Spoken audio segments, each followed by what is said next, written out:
Welcome to Indisputable. I'm Sharon Reed, and for Dr. Rashad Ritchie, who has the day off, our co-host today is video content creator extraordinaire, TizzyEnt joins us. You know his work well, and we'll see what he has to say about the eclectic mix of stories that we have on Indisputable today. We'll begin with a heartbreaking one, a gut-wrenching one, really. Father recording video before dying in a construction fire. It's just, as I said, gut-wrenching and difficult to watch. Imagine being his loved ones. Facebook live stream at the scene of a devastating North Carolina fire showed two men trapped in the inferno, begging for help before they perished. Yo, I'm at South Park right now at work. The building on fire and I can't get out. It's getting harder and harder for them to see us. We're gonna have to stand out here, man. So, see.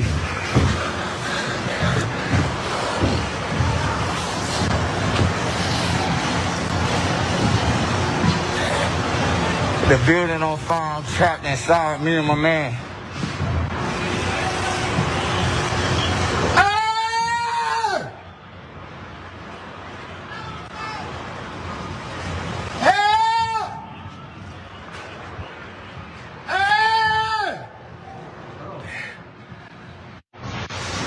Yo, this building is on fire. I'm at work. Somebody send help. We're at South Park. Help! Devontae Tyree Sherrill, 30 years old, was one of two people who died on Thursday in that massive blaze in Charlotte. Sherrill was a father of 4 children, ages 5 to 13. His parents related. Firefighters tried to reach the two men. They heard their pleas, but had to abandon their own rescue attempt. His mother, Anita, told WSOC, "I was hoping, but just from the Facebook Live and the way the room filled up with smoke, I didn't see it being any hope at that time." She said she felt numb and in shock following the horrific ordeal. He was a good man, a loving father, a caring person, and he just wanted to be with his children, his family. Reuben Holmes, age 58 of Alabama, was the other worker to die in the blaze, which broke out on the 4th floor of the building, which was still under construction. He was financially supporting himself and his mother in New York. Holmes was single, had no children of his own.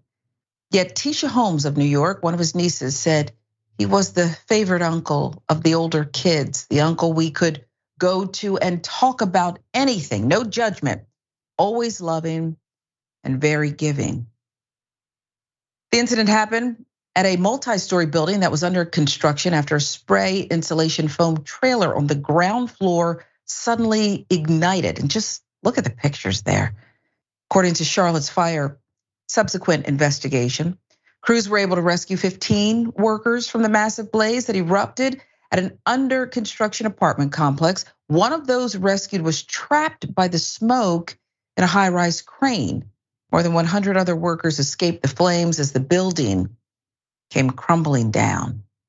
GoFundMe page has now been set up to help raise funds for the father of 4, which has raised so far $10,000. You see the GoFundMe there, it's growing. This is gut-wrenching, as we said. And to know that these men desperately wanted help. And TizzyEnt, I can't tell if, based on their tone throughout this, because they seemed calm enough, I mean urgent, if they thought it was gonna work out. It seemed to me like they thought it was gonna work out. Yeah, I agree. No, that's kind of the thing that sort of broke my heart the most the first time that I saw this, knowing that they had passed, is that it really did feel like they were saying, hey, we're here, come get us, and had hope that could happen. It's a thing. It's bizarre to me, like technology and the world we live in today. I think they made a very seemingly smart decision to try and do that. In a way, at the very least, their loved ones. I don't know if that's hard to, I would assume that's hard to watch, but I don't know if I was in that position. I feel like I'd still want to hear, say, my father, trying to talk to me, trying to communicate to me. I assume the fact that they're just asking for help and it doesn't, they don't say other things. They really did believe they were going to be helped. But that's honestly, it's hard to watch. It's my heart is broken for those families. It's families, and even for there's other people. I know the firefighters have to be devastated that they weren't able to access them, that they had to give up their efforts. I mean, that's what they do. It's heartbreaking, literally all around. Yeah, you have on the one hand, this could have been the kind of thing that's not live stream, and a family is wondering about the final moments, what happened. Investigations are good, but they don't tell us everything. But on the other hand, so alive in an instant, you almost want to that's your loved one. Any of us, pause it right there and know that they're alive right here. And in the next moment, if you let it play out, they're not. As I said, just gut wrenching. And I did also think about those rescuers who had to know, we got to get out of here, because it reminded me of 9/11, much smaller scale. But when you're talking about a building that's on fire and the danger that this could come crumbling down, get the call. You have to abandon this thing, and they heard the voices. They knew who they were leaving behind. So it's just, when I saw this, I said, oh my goodness, I'll give you the last word as the family tries to make some sense of this. Yeah, no, I mean, what good can you pull? I don't know. I don't know how you turn this into anything positive. I hate to say that. I literally, when I say my heart breaks, I mean that in the most literal sense. I can't even imagine. And the GoFundMe is just kind of, I feel like it's in a way for people who hear it and are heartbroken by it to do something, but it doesn't bring back a father. It doesn't bring back all the moments that could have happened, that would have happened, that were lost. And I feel for them. Yeah, we'll keep following the investigation. We want to know about that instant, ignition of that fire below, what caused it, and perhaps the family will have to turn their attention there. But as we said, our thoughts go out to them.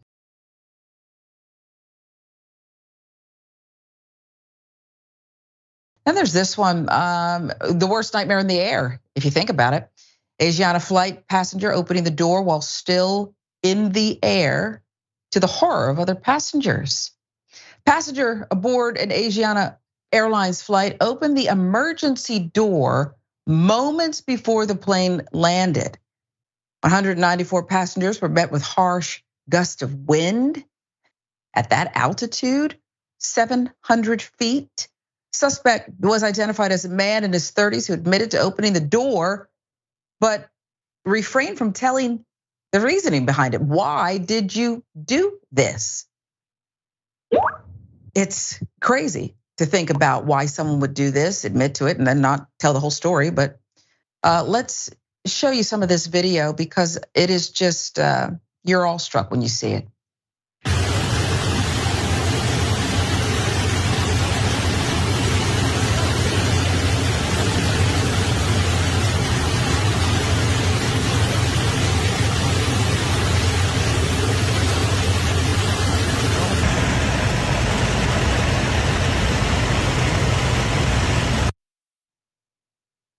So some of the passengers tried to prevent the person from reaching the door, but it did partially open, sending air whipping through the cabin as terrified flyers gripped their armrests, holding on for dear life.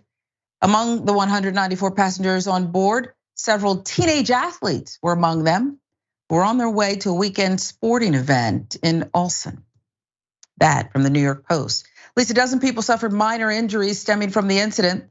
The plane was able to land safely. However, several passengers showed symptoms of breathing difficulty, and they had to be transported to a nearby hospital.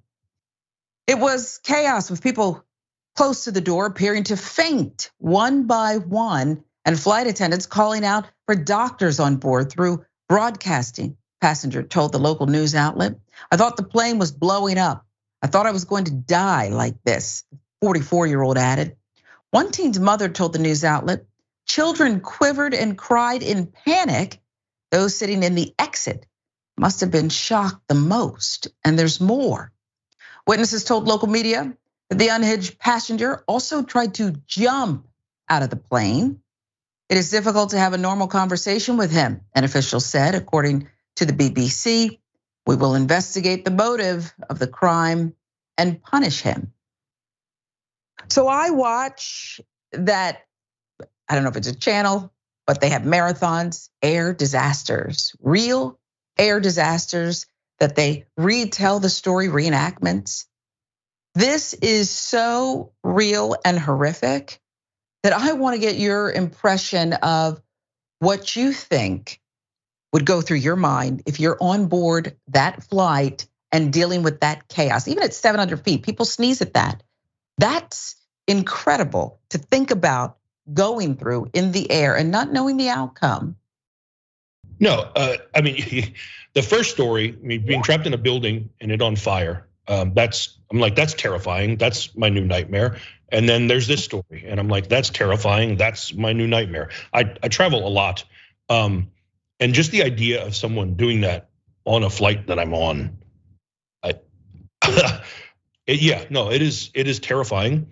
I think I would be the person who is trying to restrain them and get a hold of them. But as people said, they did try to do that. He just kind of got to the door and got it open. And then there's the aspect of he was also trying to jump out.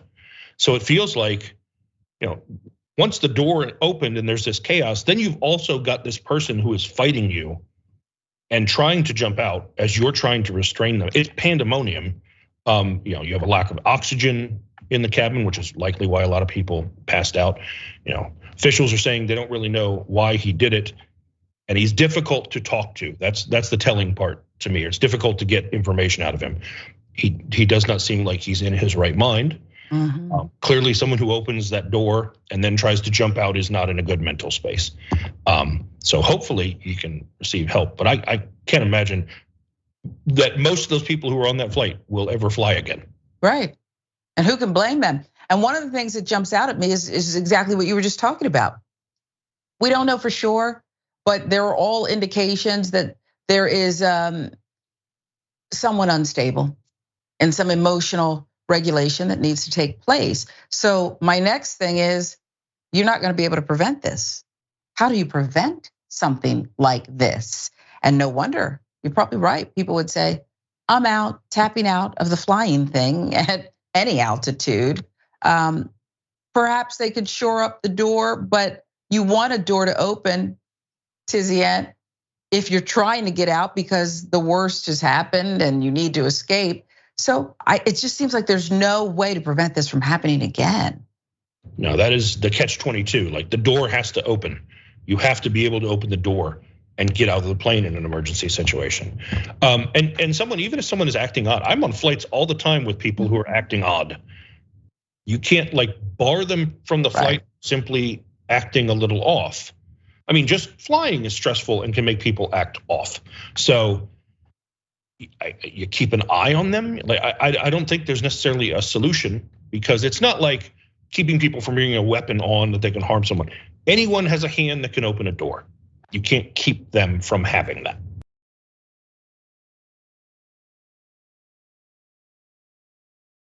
Welcome back to Indisputable. I'm Sharon Reed, in for Dr. Rashad Ritchie. TizzyEnt, the extraordinary video content creator, joins us today as our co-host. Let's get some viewer comments, because that block was a lot, okay? That first block where we had two just harrowing stories, one that didn't work out, the construction workers who died in a fire, and then you had that mid-air door opening incident where a passenger decided, you know what, I think I want some fresh air, maybe I'll try to jump out. TYT member Greyhound Dragon has this to say about the father recording that video before dying in the construction fire.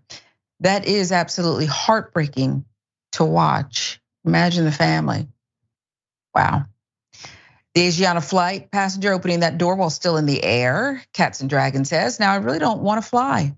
I already have severe anxiety every time I'm in the air. And that's it for me too, TizzyEnt, because I don't know if I'm the only one, but every time I get on a plane, I fly a lot, whatever.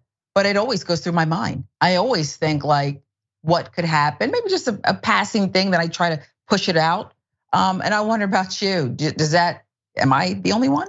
I travel a lot, and I have had at least a small handful of situations where someone was acting weird on a flight, and I definitely was giving them a bombastic side eye, keeping an eye on them, and like if they like got up and like there's the doors and the front, like if they're gonna Ready walk to pounce. Front, yeah, I was like, no.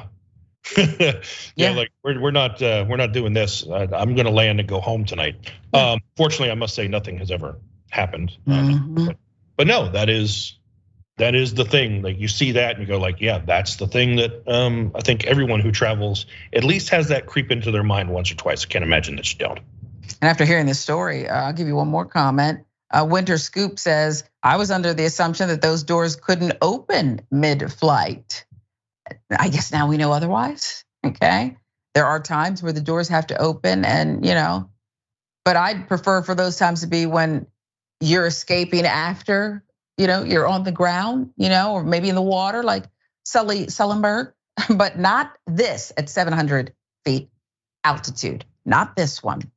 We'll get more comments after a bit, but I do want to move on to this one because there's local news reporter who is calm under pressure. But it's an understatement, really, when you think about what went down during this live shot. A drive-by shooting occurred in the middle of it, right in the middle of an interview. Camera footage shows the dramatic moment.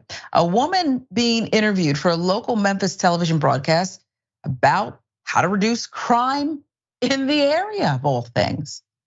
And then suddenly, she's forced to get down and stay down as a drive-by shooting took place right across the street.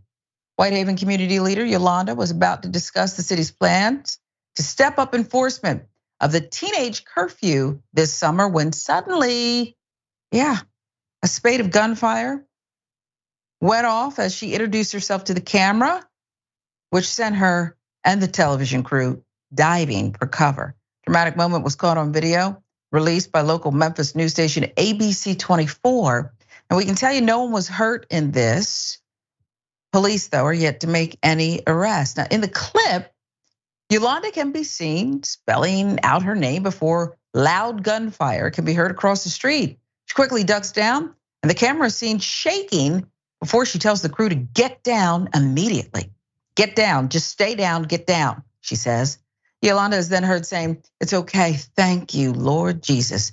Just stay down and get down.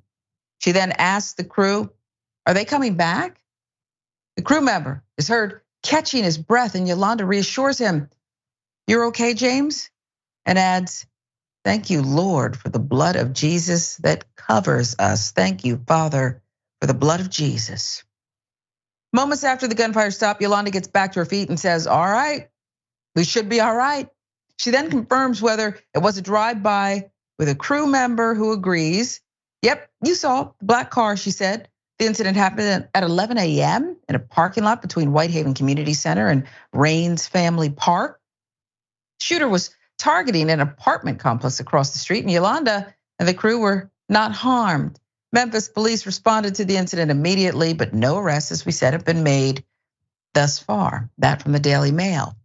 Department announced in April that it would be setting out to more strictly enforce the curfew ordinance for children introduced back in 1996. It states that those under 16 and under cannot be out past 10 p.m. between Sunday and Thursday. And this extends to 11 p.m. on Friday and Saturday. 17-year-olds are allowed to be out an hour longer than others. City of Memphis issued a public service announcement on May 18th reminding parents, keep an eye on your kids. It posted a social media video asking, when it's 10 p.m., do you know where your children are? Memphis police will take kids found breaking the curfew to precincts or have their parents called to pick them up, where an officer finds them. It is not clear when the enforcement will start, but it is believed it will begin around June. So there you have it. The fact that Yolanda popped up and kind of just said, okay, we should be good. Tells us something about the state of things perhaps on these Memphis streets. I don't know though that, and I don't have the statistics, it's just a gut, TizzyEnt, but I don't know that a curfew on kids is going to be the only answer here or the answer at all. Yeah, it doesn't feel like it's a solution. It feels like maybe it's a Band-Aid on a really big wound. I mean, the important thing is, they're all okay, but the way that she handled it so pragmatically says everything about how involved she is in that community and how it is an issue. Like she was the one saying, everyone get down, like she knew what to do. This is not the first time she's heard gunfire or had to deal with this. And when you have someone like that who's speaking out, who's saying like, we have a problem here. I mean, curfew something, what else needs to be done? You have community members who are telling you, we have a problem, we need help. So yeah, I think, I think it's just a temporary show of, like we're doing something that doesn't necessarily have real world impact.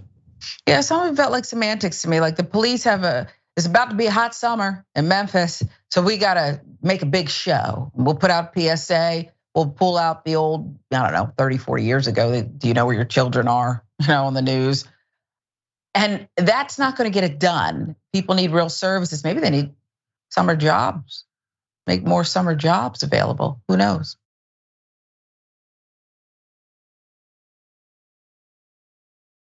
They're everywhere and they are the gift that keeps giving. I wish Karen would. You want to call the police on them for having a barbecue on a Sunday. I feel free! Back off! I'm going to tell them there's an African-American man threatening my life. Leave! No. Get the building right now! Bull. It's. Go ahead, you send that to. You can send that to Michael. You piece of.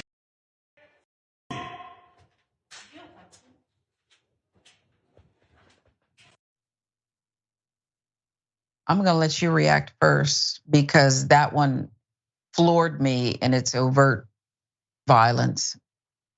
Yeah, I saw this the day that it got posted, and I was enraged. I will say, not that it makes it any better at all. It looks like he slaps her in the face. She ended later stating he slapped her hand. Still, like nothing about that interaction was okay. Nothing about his behavior is in any way justified. He did all that over scratches on a countertop. He didn't like that there were scratches on a countertop that he believed she had made. And he thought it was okay to act and speak that way toward her because he didn't see her as being someone that deserved respect, quite frankly. What was equally upsetting to me was how after myself and others called attention to that video, and the police got upset and put out a statement saying like, "Hey, he was arrested." She acted like he wasn't arrested. He was arrested. Yeah, he got a citation. Like yes, technically that's an arrest, but there's no mugshot. He wasn't put in cuffs. He got to go home that night, and eat dinner in his home. He got a notice that he has to appear. And if nothing else, you did not communicate with the victim that he was arrested for that. She still felt threatened. She still felt like nothing happened, like what happened to her did not matter. And that is a problem. Yeah, because it didn't matter. And not only did the perp not see her as a human being, I don't care what she did. Are you kidding me? But okay, didn't slap her in the face, slapped her hand. It looked and was violent. You're right. And the police didn't see her either. The police could really care less. I don't know why someone wouldn't. I think that's a dangerous person. That's a dangerous person running around in society. And we need to put out a bolo. That's what they should have done. And find that person and take them down, cuff them, and let's get them off the streets. Because I don't know who he's gonna hit next. I was enraged too. That's honestly how I felt, TizzyEnt. Yeah, I will say this, that he was a general contractor for that building. The ownership of the building found out about the incident because people like myself posted it online. And as soon as they found out, they terminated his contract. They were happy to do. They had zero tolerance for it, and I'm like, that should be the reaction. That should be the reaction from everyone, from law enforcement on down. That is not okay. We cannot, as a society, accept that. Period. Yeah, I think it's so serious that we need more details about who responded, what was said, how they went about their business. But I think it's so serious that if I'm leadership in this police department, there needs to be consequences here, okay? And I need to understand what you don't understand about laws and comporting yourself in a fashion that's acceptable to people. Because this was so egregious that there can be no other way to see it. It's just me. I don't think so.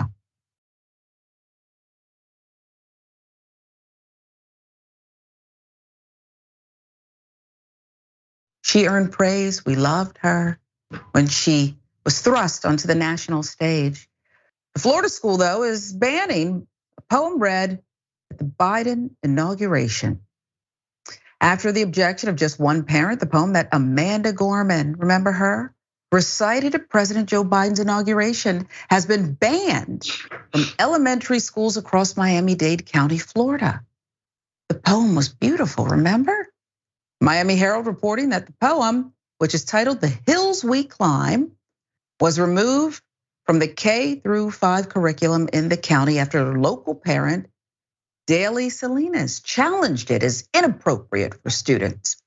In addition to Gorman's poem, Salinas also challenged 4 other books: The ABCs of Black History, Cuban Kids, Countries in the News, Cuba, and Love to Langston, for what she claimed were filled with indirect hate messages inspired by critical race theory. Salinas tells the Miami Herald that she's not in favor of censorship, but she instead wants students to know the truth about Cuba with accurate reading materials. That said, she also complained that the district had left the books she objected to available for middle school students, as she claimed they were inappropriate for all ages. Director of Research and Insight at Florida Freedom to Read Project, Stefania Farrell, said that the nature of the books being challenged in the country shows that there's a concerted effort to target books that address ethnicities, marginalized communities, racism, or our history of racism. It seems to me, Dr. Messel, that people don't even understand critical race theory. It's just the cool thing to throw out there. And they don't understand what is perhaps and is not hate, directly or indirectly.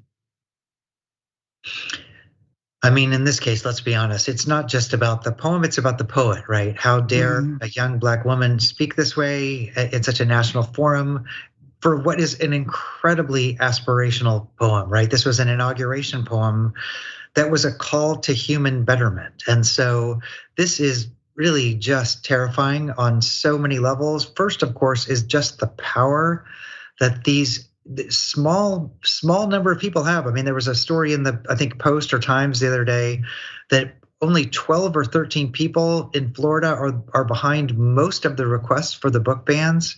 And so when you kind of try to ban something that fits the ideology about, like, let's not learn about history or anything critical or aspirational or unifying, it gets a lot of play. And so the fact that one parent is going to do this and that we're even talking about it, I find really, really upsetting, because where does that lead us, right? It's not just going to be school libraries, it's going to be movies and television shows and newspapers, right? This is a really slippery slope. If these kind of dominant messages get so much airtime, it really leads us down a place that that is so antithetical to the version of the United States that many people assume and have grown up with.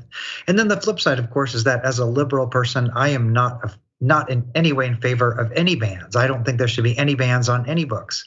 We should have everything out there and debate it. But what about when a Black parent says, well, I don't want this poem by a white poet, or this is too conservative for me, or it's hateful or something like that. Are they going to then ban that? I really doubt it. And so again, the things that are being banned are supporting a particular ideology, which is an incredibly problematic and slippery slope for our country.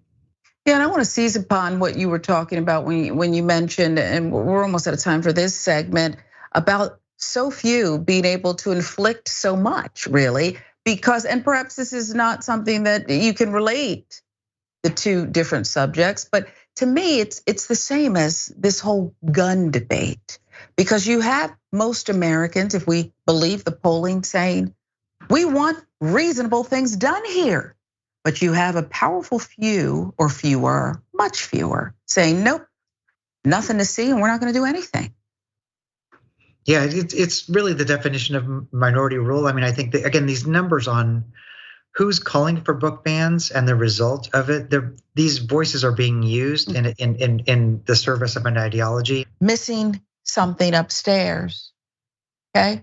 And perhaps that's been said before about Don Jr., Donald Trump Jr., who accidentally insults his father. I mean, that's what it says. You either insult Trump on purpose or you don't if you're his namesake.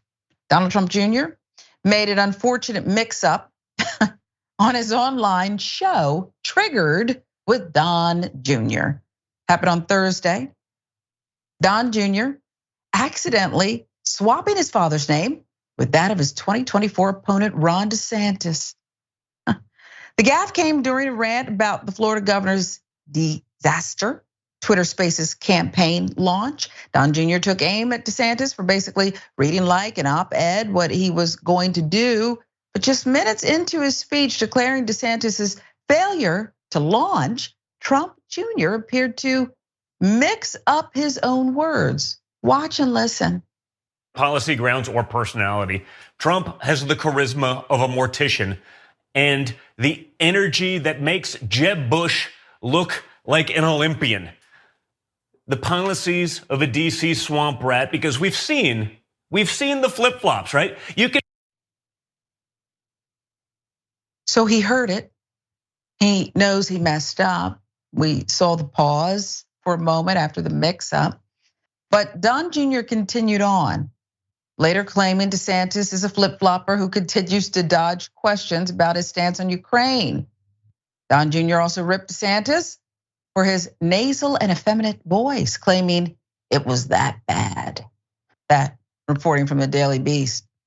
Of course, the online blowback was swift, social media users calling out the awkwardness of it all, with some users claiming Jr. is rattled because of the special counsel investigation into his father.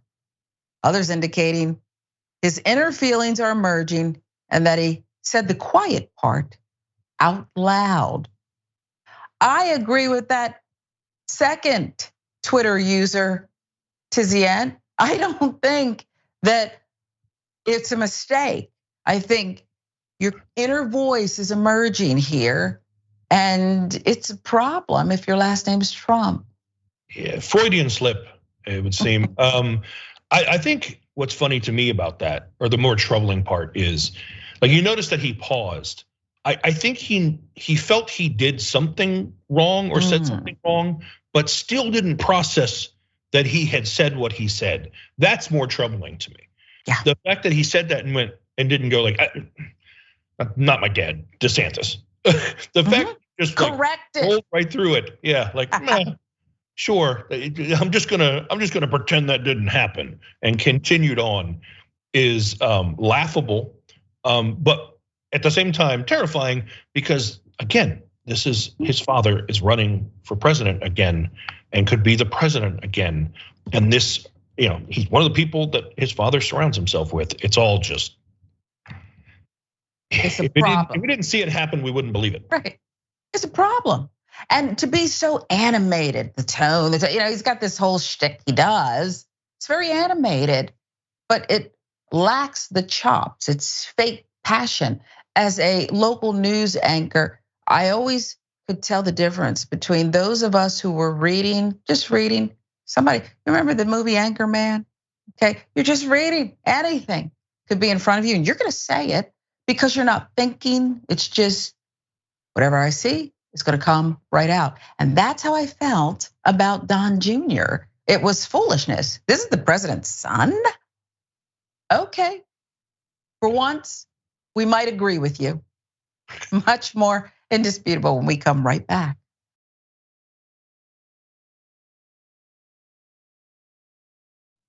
Welcome back to Indisputable. I'm Sharon Reed in for Dr. Rashad Ritchie, and joining us as special co-host today, TizzyEnt, video content creator extraordinaire. Quite a few stories are sparking comments online. Let's give you a few of them. TYT member Mo Fury says this about the drive-by shooting that occurred right in the middle of a local news interview. Curfews are reactions. They do nothing to address the reason for clearing the streets. It's like saying a cigarette smoker can only smoke in the daylight hours. They're still going to get cancer. It's semantics, okay?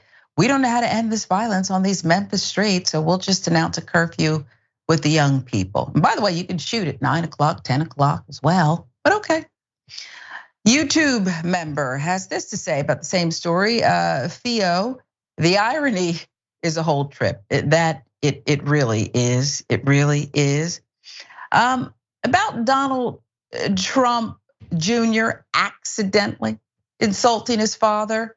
There's a lot of insults there, not just one word. Cynthia Moon says, I think this got him kicked off the will. Does he have all that money anyway? Okay, who knows? And then all Junior did was say what he really felt. The dumbness doesn't fall far from the dummy. That from the line Truth. And one more about that construction worker that enraged Tizzy, enraged me too. TYT member Toolman 1051 says, yes, terminate his contract. I ran construction crews and never treated anyone badly. That was, and then some, badly and then some, and it's traumatic. I think of the trauma that woman on the job site had to face and the aftermath. Let's give you an update now. Mother of a teenager in Citi Bike video speaks out. The teen involved Citi Bike viral video, along with his mother, spoke to News One to give their side of the story. Family's reluctance to speak out. Mary and Michael are eager to talk to Monique Judge of News One. Betty, their mother, is reluctant to let Michael speak with anyone. He's only 17 years old. He's my baby, Betty says. He's a senior in high school. He should be planning to attend his prom and looking forward to walking the stage at his graduation in a few weeks. But instead, he and his family have spent the last week and a half living in turmoil. Michael is the teen in the infamous Citi Bike video with Sarah Jane Comrie. Again, they're reporting from News One. Now, the teen's account of the incident, Michael said after resting in Harlem for a bit, the boys continued riding into the Lower East Side of Manhattan. They grabbed frozen yogurt and then headed to the Citi Bike docking station at First Avenue and East 30th Street near Bellevue Hospital in the Kips Bay neighborhood. They docked their bikes at 7:19 p.m. and sat there to rest. Michael insisted he and his friends never left the bikes unattended. They don't leave the bikes. Michael said all four of his friends also have the same Citi Bike reduced fare membership. So they docked the bikes to stop the timers from going over 45 minutes.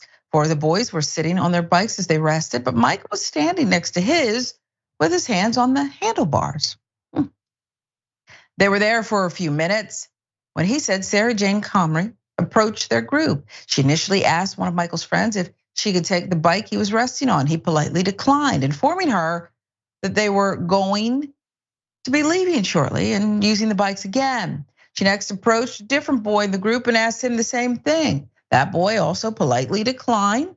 Michael was still standing near his bike with his hands on the handlebars. According to Michael, Sarah Jane Comrie asked him, can I please have this bike? Michael said he declined. No, I'm about to take it back out, he told her. Michael said Sarah Jane Comrie then said to him, I'm pregnant. Can you help a pregnant woman out? Michael said he then told her, I'm sorry, ma'am, I've ridden this bike all the way from the Bronx and I need this bike to go back home. Michael says that is when Sarah Jane Comrie moved closer to him and his bike, leaned over him and scanned the QR code with her phone, even as he had his hands on the handlebars. She then pushed her way onto the bike and attempted to remove it from the docking station and take it. It was 7:24 p.m. and that is when the boys began recording. The rest of the interaction plays out in the video.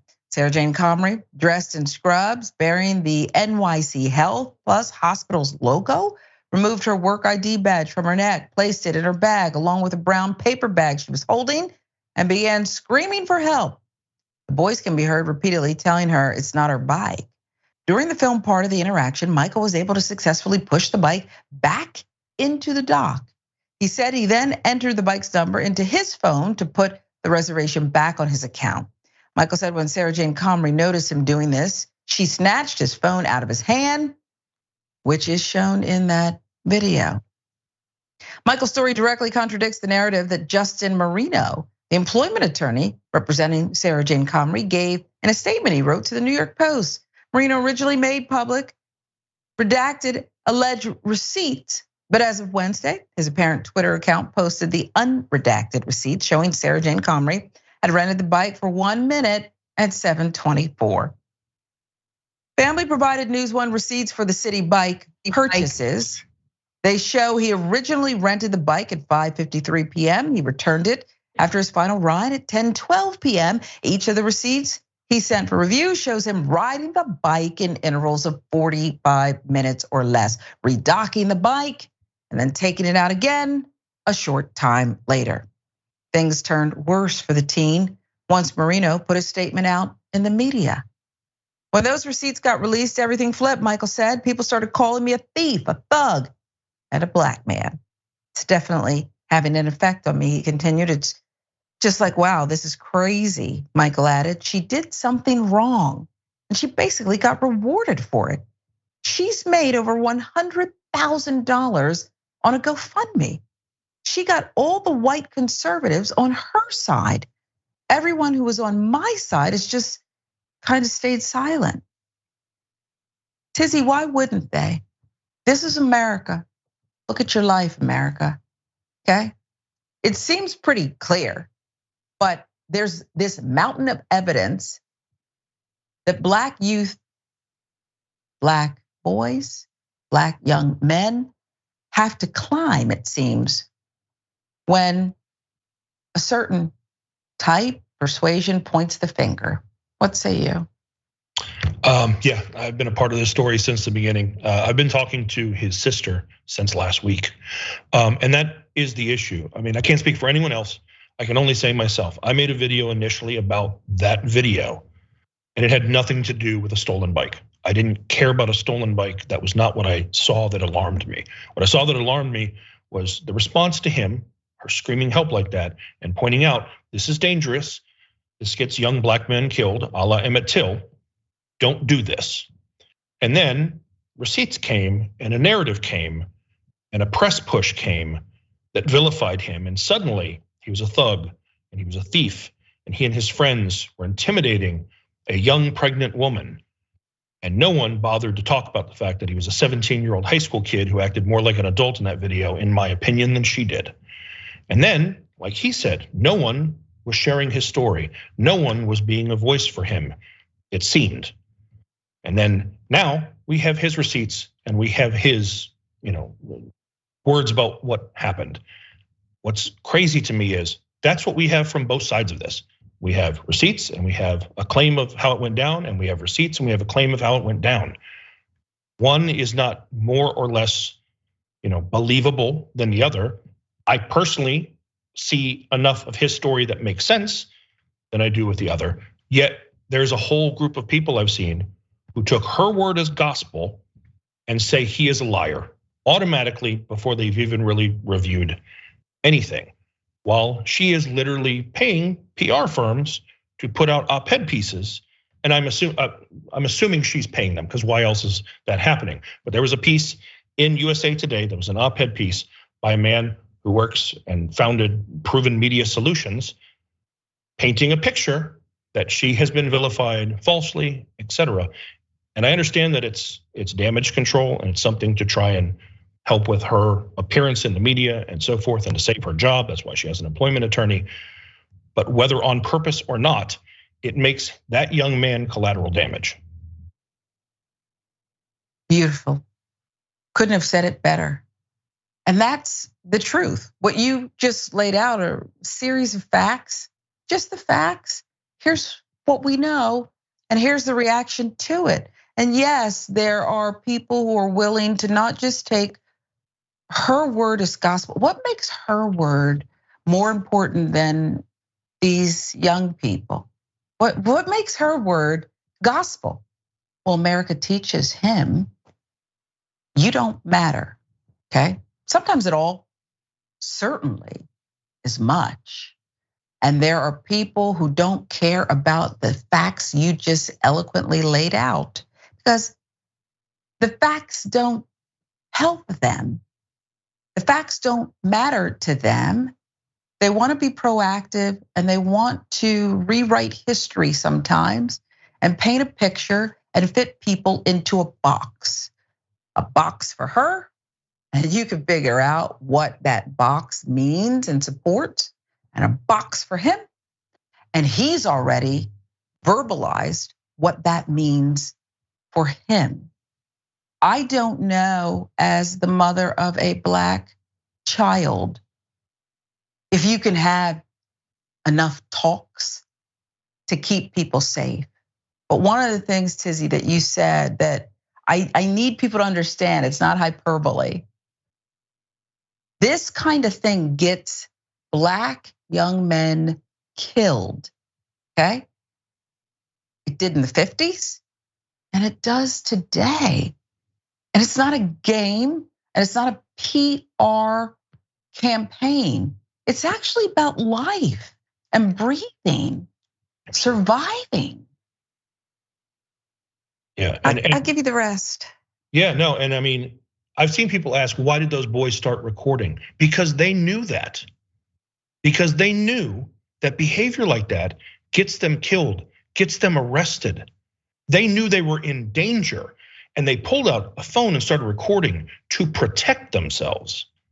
And then what does he see? He sees a ton of people donating thousands of dollars to her. She raised over $100,000 on a GoFundMe. Good news is, myself and others encouraged that family to post a GoFundMe. They finally did yesterday afternoon. They've raised over $50,000 so far. And I hope that continues to happen, because every interaction that I've had with them, they are sweet, kind, loving people who never even wished ill will on her. He just had worked very hard to find a bike. He had the bike, his hands are on the bike, and he needed to get home. He literally needed the bike.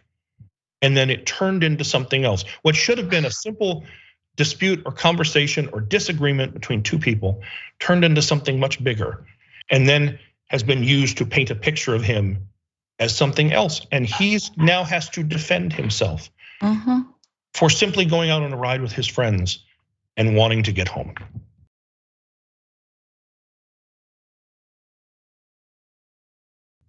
And if we can, we're gonna move on, but it's that defend word that you used. There was an incident, and I happen to agree with you. You're not always gonna see it somebody else's way. You can figure this out and move on peacefully. But one person left that confrontation, we'll call it, on their toes. And the other one was perhaps flat-footed at first, but then definitely on their heels. So much so that they weren't thinking about PR campaigns, or even, as you mentioned initially, a GoFundMe. Didn't even think they perhaps had the right.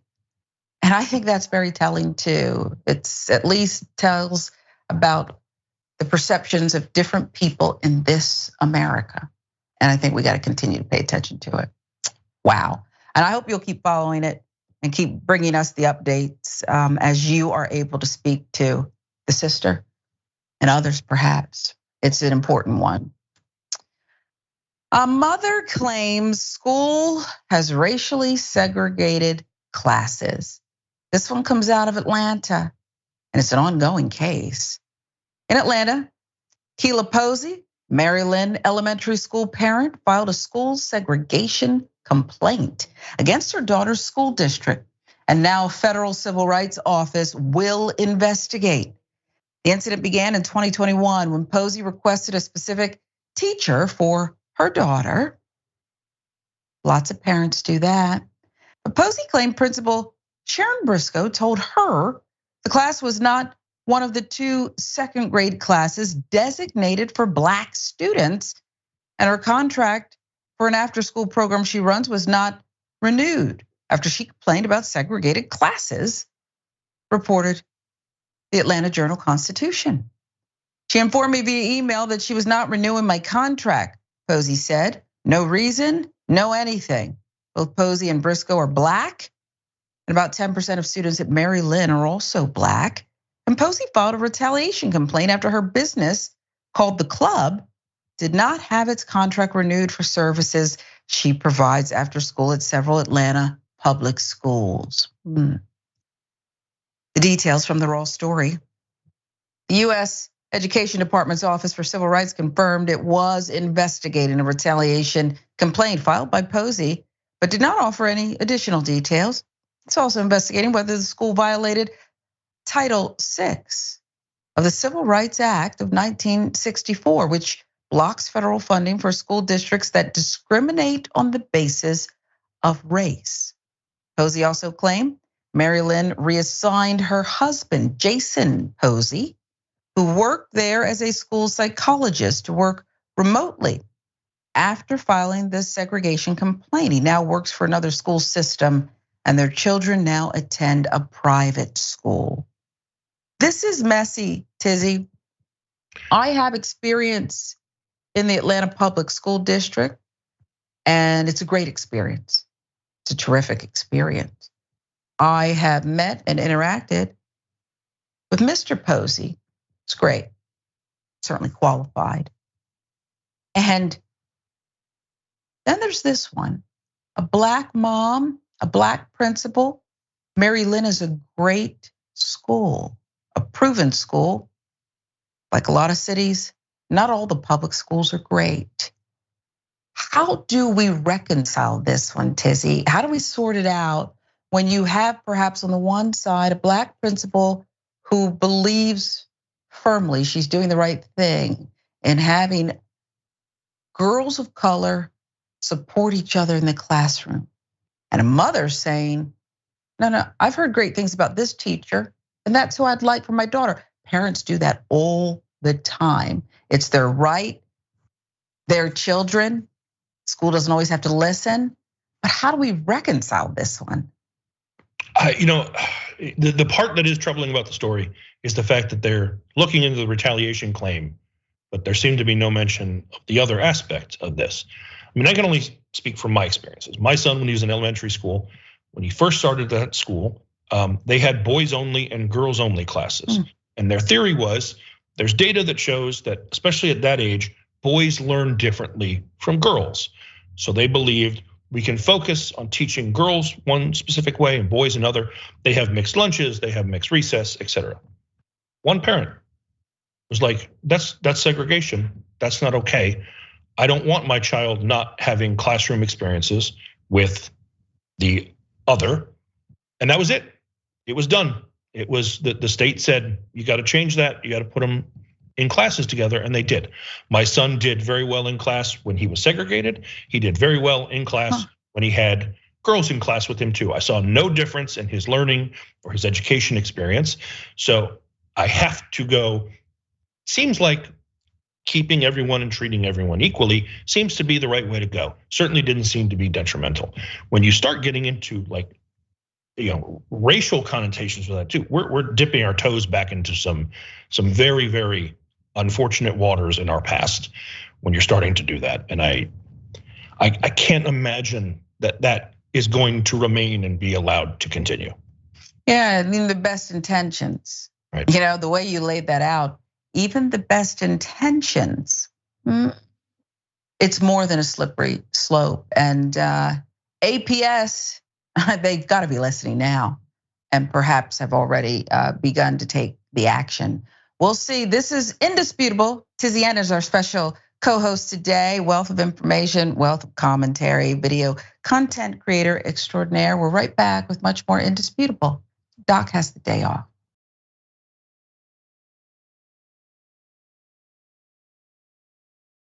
Welcome back to Indisputable, on with TizzyEnt, who is our extraordinary co-host today. And TizzyEnt, I gotta tell you, the comments are blowing up, and the bulk of them are about that Citi bike incident. Let's go through a few. TYT member OJam says, this Citi bike story is so hard to parse, but I think those fake tears of hers, once that white guy showed up, might be revealing. Night Eater says, acted like a Karen, so if this is true, it's not surprising. Jackson says, listen, if you're holding a bike and you say no, like it's over. We're not about to have a screaming match over a damn bike, okay? But apparently, someone wasn't gonna take no for an answer, but I think you're right. And you can chime in if you want real quick, Tizzy. Who cares about the bike, okay? Right. This is too far. Yeah, listen, I've had a ton of people who live in New York, because it is kind of a New York thing, the Citi bike thing. This idea of people keeping a bike, after 45 minutes, you get charged extra. So it's very common for people to have a bike all day, click it into the dock, then take it back out. That's super common. Again, all of these other details, all this other stuff that's hard to parse through, it's only about the behavior. Yeah. All this other stuff seems irrelevant to me. This started as, why are you behaving that way? I think it ends with that as well. Yeah. And keep your eye on what it's really about here. 11-year-old boy called 911 to save his mom, is instead shot by cops. Watch. Darian Murray, who is black, had called 911 to report a domestic disturbance. His family's attorney says he was trying to protect his mother. The Washington Post reports that Murray followed the police officer's commands and had his hands up, but was still shot in the chest.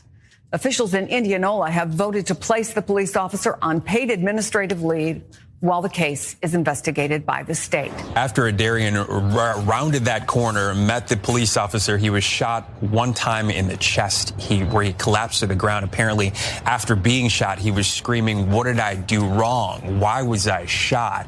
According to medical officials, he suffered a collapsed lung, a lacerated liver, several broken ribs, was rushed to the hospital where he was then put on a ventilator. But the silver lining in all of this, in this terrible story, is that he apparently has been soldiering through treatments at the hospital, and just a day ago was treated at the hospital and released back to the custody of his family. He's doing okay. The mother spoke about what kind of blessing this was that her family got through this. Listen to this. He's blessed. I don't know how else to describe it, how he survived. That's the only thing I can say, that he was blessed. He have a lot of questions. He asked me in the hospital, like, why they shot him. He was in good spirit, but every now and then I look over at him and he'll just cry. There is not only police body cam video, but also unreleased gas station security cam video that has not been shown to the public yet. This little boy's picture alone makes me weak. I look at the flannel shirt, that innocent face. How innocent is he now? Nicola Murray had instructed 11-year-old Darian to call the police for help as the father of another one of her kids became increasingly hostile. That officer he called for arrived and instead shot Darian. Darian's family is now being represented by Carlos Moore, the attorney now on this case. Moore has exposed the officer, Sergeant Greg Capers, on social media.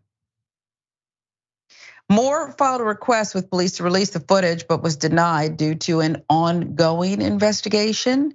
Moore confirmed that the Indianola board, Volderman, voted to place Capers on paid administrative leave. This man not only deserves to be terminated, but he needs to be prosecuted to the fullest extent of the law, Moore said during a press conference. I go back to the before and after, Tizzy, because before this horrific, life-endangering, close call shooting, this boy and his mother believed they could call the police and get help. That's the worst part for me. The fact that he saw something that he felt was a threat to him and his mother, and that he went to the people he's supposed to go to for help. He went to the police. He called the police to come help. And then even then, when they came, and they're giving instructions, he understood. They don't know that I'm the good guy and there's a bad guy. I'm gonna come out with my hands up. I'm gonna do what I'm told. And then he gets shot. And I think it goes back to something that I say with a lot of these incidents. There's an old expression: when all you have is a hammer, everything looks like a nail. And time again, it feels that way with police involved shootings. Like the go-to default is shoot. They call for a mental health check or for a wellness check, someone gets shot. It's like too many people programmed to believe going into every situation, I need to be ready to shoot or else I'm going to die. And they have their hammer and everybody looks like a nail and they just start swinging. And this young man got shot as a result. Thank God he is alive. That could have been worse, but will he ever trust the police again? Will he ever call them for help again? I have no idea. I don't either, and I'm reminded of an officer in Cleveland. You said they're programmed, so are we. Too many of us are programmed to believe that this is good policing and just doing what they're supposed to do to protect. There was an officer in Cleveland who had shot so many and received awards for it. We got to do better. I hope that little boy continues to recover. We'll move on with an update. Representative Jeff McNeely loses his leadership role. Jeff McNeely, the North Carolina representative who was under fire last week for making controversial comments, has now resigned from the leadership position in his caucus. In case you forgot, here it is. Representative Jones, I want to ask you the question is, I understand that you went into public school and you went to Harvard and Harvard Law. And the question, I guess, is, would you have been able to maybe achieve this if you were not an athlete or a minority? I'm hoping I wasn't the only one that got shocked by that comment, that the only reason you went to Harvard is because you were black and an athlete. I did not say that. I said, did that end up being one of the reasons? I do not know that. I asked him this. Right. I'm just going to say one thing. Harvard had 5 rankings for their students. 1, 2, 3, 4, 5. And when I graduated from Harvard, I was in rank 2. So I earned my place. And I did well. Yeah. Be applause there, Tizzy, but I gotta be honest with you, and I'll go through the rest of this, but I wanna pause here. I get it, but that pained me. The fact that he felt he even had to answer and justify his credentials, his smarts, it really ticks me off. What is that man's credentials? The man asking the question, where did he go to school? What's his education background? I'm just curious. I'm just asking. I'll answer when you answer, is what you should have told him. As far as the update goes, bye. So long, good riddance. I'm glad to hear that at least was the outcome. But this happens way too often. This is far too common. People trying to play the card of like, oh, you only got what you got because, or is that, or let me raise my eyebrow and question you. It's unacceptable. It needs to remain unacceptable. People gonna learn one way or the other, hard way, it seems, with this gentleman. You're gonna have to learn today. And I'll say this, these people are pushing a fake narrative that we're so used to in America and globally today, because I went to Georgetown University. I love the school, okay, whatever. You could send a few less of those requests for money, Georgetown, but other than that, I don't have a ton of complaints. But there were a lot of people who were legacy students, okay? Just the way it works. So to point to this Black athlete taking, that's the connotation. You're taking what doesn't belong to you. It, by birthright, belongs to someone other than you. It's stunning. But McNeely isn't the only one resigning. Representative Keith Kidwell is out of a job too. He was heard by a WRAL reporter making a joke about the Church of Satan, while Democratic Representative Diamond Staten-Williams was giving a speech about her faith during the abortion debate. And according to Staten-Williams, he still is yet to apologize. Both reps, Jeff McNeely of Stony Point and Keith Kidwell of Chocowinity, held deputy whip positions in the House Republican caucus, and both made controversial comments last week. During that House floor debate over private school scholarships, McNeely, who is white, asked Representative Abe Jones, who is Black, if he got into Harvard, as you heard, because he was a minority or athlete. Jones responded to the racist line of questioning with his academic record and accepted McNeely's apology. Republican House Majority Leader John Bell announced the resignations during a non-voting House session on Thursday morning. The resignations are appropriate. I'm surprised they happen because when you have this flawed thinking and you actually say the quiet part out loud because you don't even know it's wrong. That's what we just saw on that footage there. That's actually what we just saw and heard. I'm surprised they resign, but it's appropriate and scary, Tizzy, because I think about what they voted on, what they brought up, what they felt was just and for whom, based on what they really think. And that is so scary. Yeah, no, absolutely. I am too surprised that they resigned. But I mean, it's one of those weird things where I go, kind of gives me hope. Kind of makes me think that maybe some, in places where we wouldn't expect people to learn a lesson and maybe do better, maybe there's hope. I believe we can all learn. I believe we can all change. Well, I hope so. I don't know about the banks though. And I do want to say, when we come back from this next break, what's in your wallet? Is that the slogan? Maybe. We'll find out because there's going to be a freeze put on some people, some institutions for the way they do business. I'm Sharon Reed in for Dr. Rashad Ritchie. This is Indisputable. We're right back.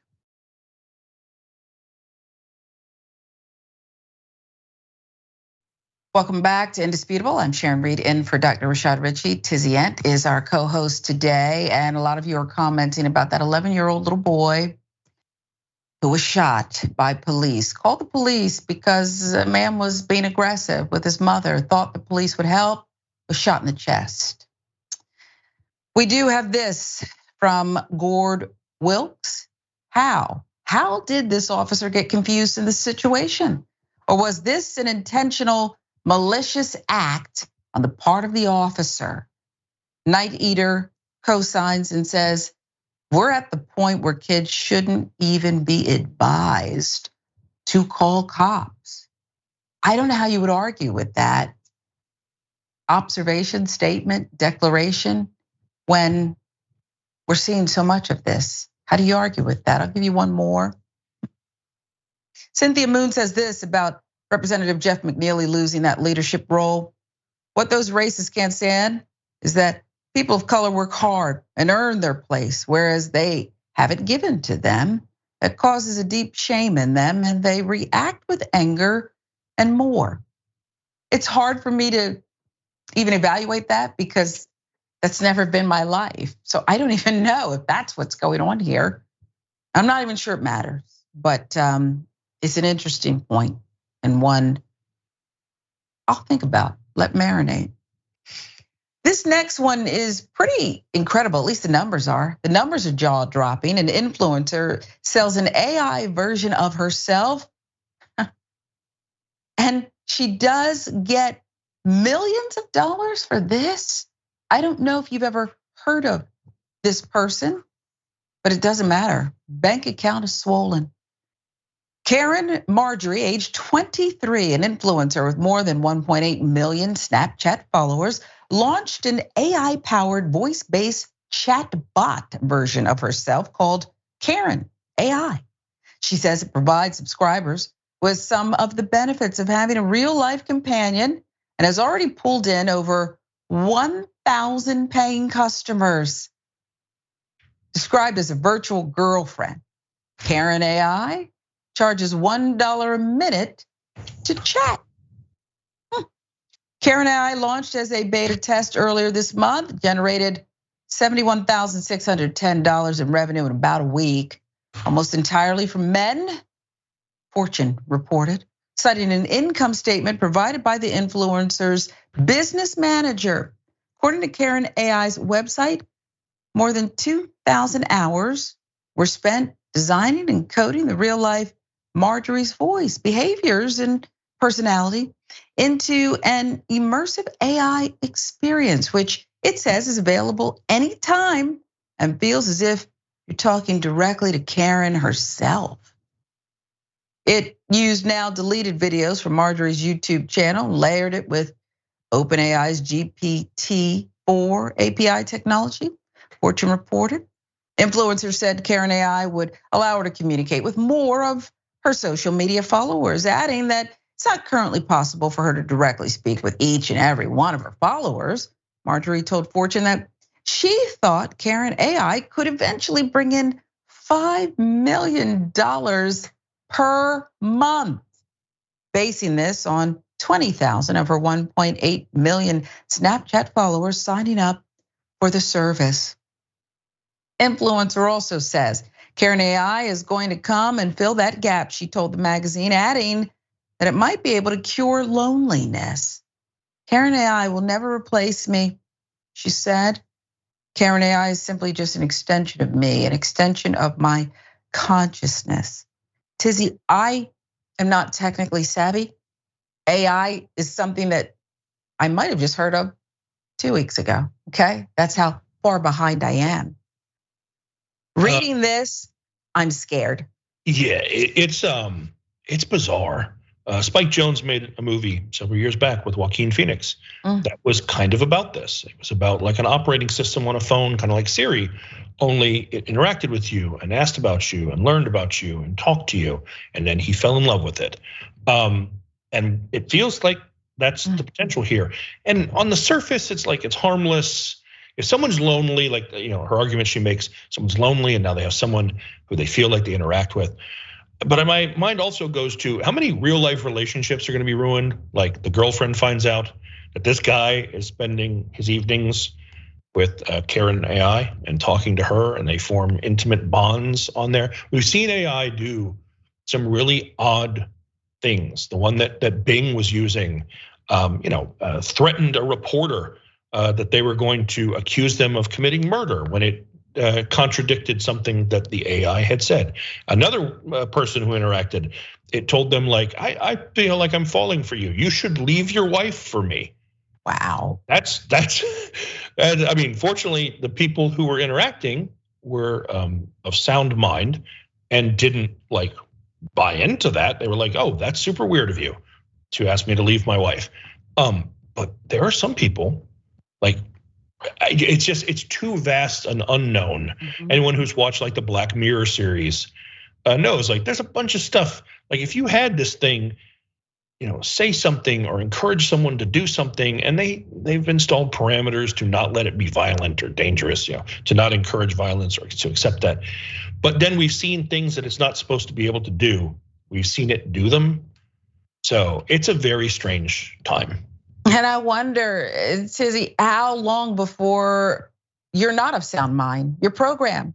Uber Eats has made it easy just to stay indoors, okay? DoorDash, FaceTime, smartphones, that's nothing compared to this. I'll give you the last word. Yeah, no, I mean, look, on the one hand, technology is great and anything that makes our life easier. On the other hand, I've seen Terminator and I've watched that robot foot crush a human skull. So I kind of don't want that to happen. Trump may not have to go on the campaign trail. Biden either. Just saying. Robot overlords. Wow. Well, we appreciate you always. TizzyEnt, video content creator extraordinaire. Appreciate you always. Can't wait till you're back on the program. I'm Sharon Reed, and for Dr. Rashad Ritchie, who had today off, he's earned it.